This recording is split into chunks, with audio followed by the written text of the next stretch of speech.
Ronodipuro tidak mengerti bagaimana Syahrudin bisa masuk gedung stasiun radio karena kala itu dijaga ketat oleh Kempetai Jepang. Saat akan menyiarkan berita, Ronodipuro juga bingung karena semua ruang studio siaran dijaga oleh Kempetai. Tetapi ia teringat kalau studio siaran mancanegara sudah tidak lagi digunakan dan juga sudah tidak terhubung dengan pemancar luar negeri.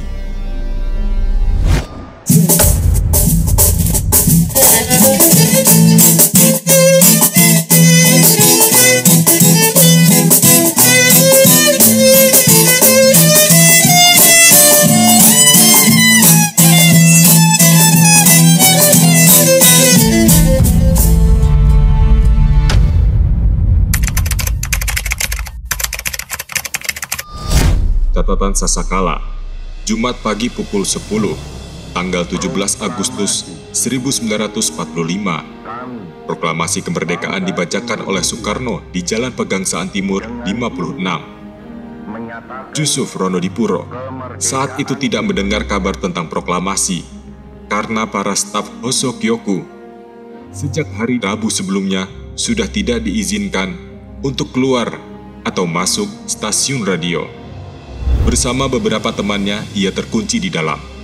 Namun entah bagaimana caranya, mendadak seorang bernama Syahrudin mencari Ronodipuro untuk memberikan selembar surat pendek dari Adam Malik yang berisi naskah proklamasi kemerdekaan Indonesia.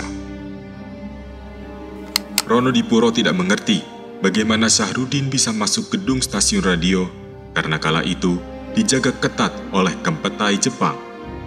Saat akan menyiarkan berita, Ronodipuro juga bingung karena semua ruang studio siaran dijaga oleh Kempetai.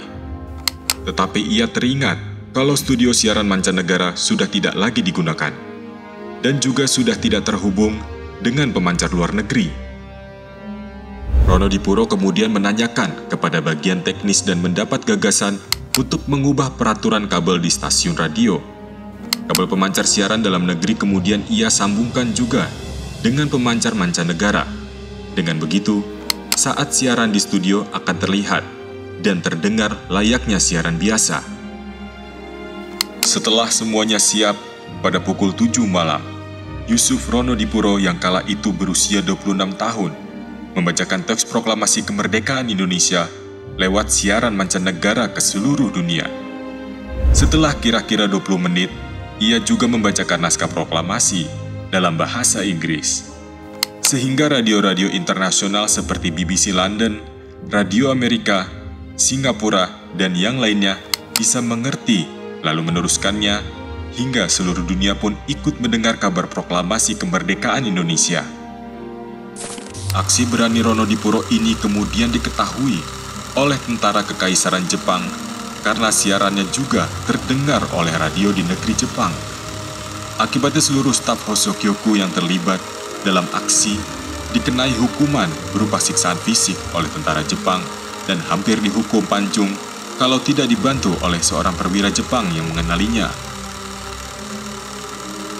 Setelah selamat dari peristiwa tersebut, Ronodipuro lalu mendirikan Radio Suara Indonesia Merdeka atau The Voice of Free Indonesia dari barang-barang elektronik bekas.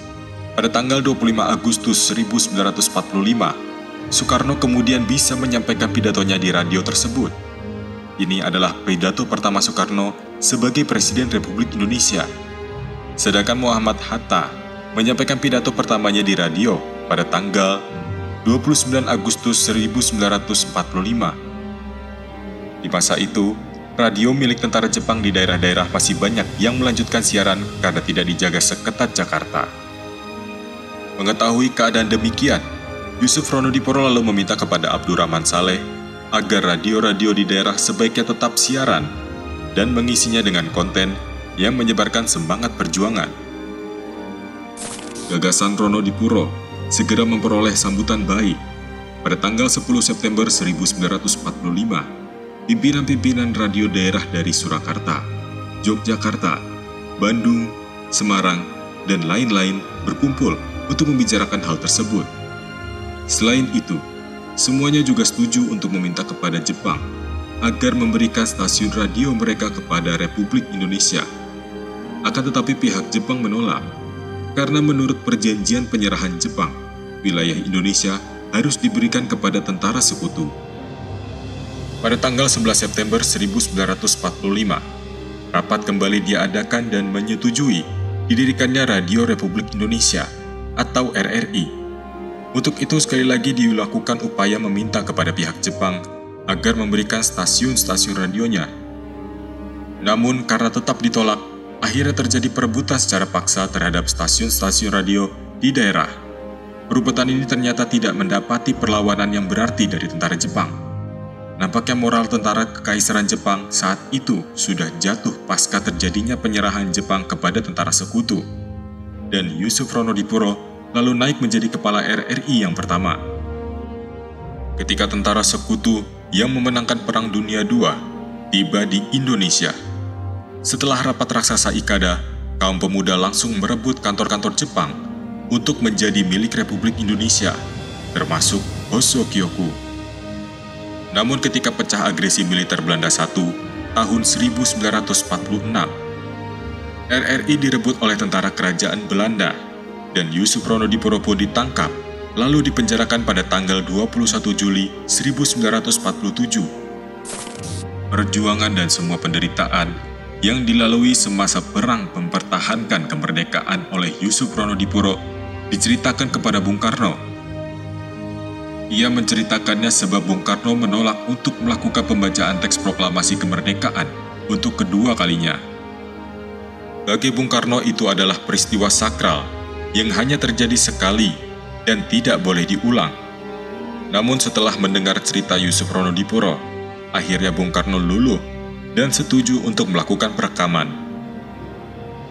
Rekaman pembacaan teks proklamasi baru dilakukan Bung Karno pada tahun 1951 di studio Radio Republik Indonesia atau RRI di Jalan Merdeka Barat 45, Jakarta Pusat. Sosok Yusuf Ronodipuro adalah orang yang berjasa di balik rekaman suara pembacaan ulang teks proklamasi kemerdekaan Republik Indonesia oleh Bung Karno.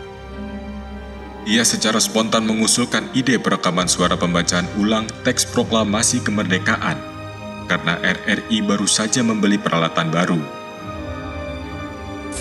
Rekaman berisi suara Bung Karno yang membacakan teks proklamasi kemerdekaan kini menjadi salah satu koleksi paling berharga di Museum Perumusan Naskah Proklamasi, Jakarta.